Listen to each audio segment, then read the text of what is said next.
આજે તો ગિરનારની સીડીએથી નીચે માલ ઉતાર્યો.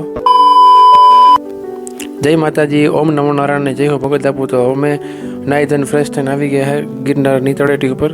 ને અમારે 50 સીડીએથી મંડપ સર્વિસનો માલ લેવાનો છે.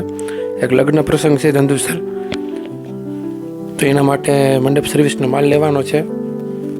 ચાલો વિક્રમભાઈ ને બધા કમ્પ્લીટ માલ ઉતારે છે. ને થોડોક ટાઈમ હતો તો ચાલો થોડુંક ગિરનારનું ઉપરનું સીન લઈ લઈએ. ને વિક્રમભાઈ જો અત્યારે વાંદરા એ મસ્તી કરે છે. ચાલો હું જયેશ કાકાને બીજો ભાઈ મંડપ સર્વિસનો માલ ઉતારીએ કમ્પ્લીટ. અને 50 એટલે ટોટલ 10 ગાળા હતા. 50 જેવું પાઇપ જેવું થતું હતું, તો કમ્પ્લીટ ઉતારી લીધું છે. ને હું દિવ્યેશ ને વિક્રમભાઈ નીકળી ગયા છે દામોદર કોડી. એને લોકોને આવવું નહોતું દામોદર કોડી, તો હું કહા દર્શન કરી લઈએ.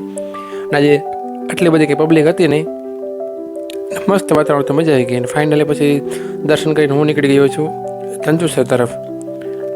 અને આ છે ધંધુસરની ઉબેણ નદી. મને પાણી ઓછું થઈ ગયું છે થોડુંક, બાકી તો અહીંથી વાહન નીકળે જ નહીં. અને ફાઇનલી હું આવી ગયો છું મારી દુકાને. અને સવારે એક ગિફ્ટ પેકિંગ કર્યું હતું, અને પછી મારે મંડપ સર્વિસનો માલ લેવા જવો હતો, એટલે પછી એક પેક પેન્ડિંગ રાખ્યું હતું.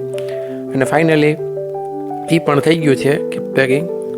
અને બંને ગિફ્ટ પેકિંગ થઈ ગયા છે કમ્પ્લીટ. ને પછી મારે થોડો ઘણો દુકાનનો માલ ગોઠવવાનો હતો, કારણ કે 2-3 દિવસ ઝીણું હતું માલ, એટલે ગોઠવવાનું બાકી હતું. તો આજે જો ફાઇનલી આપણું બધું કમ્પ્લીટ ગોઠવાઈ ગયું છે.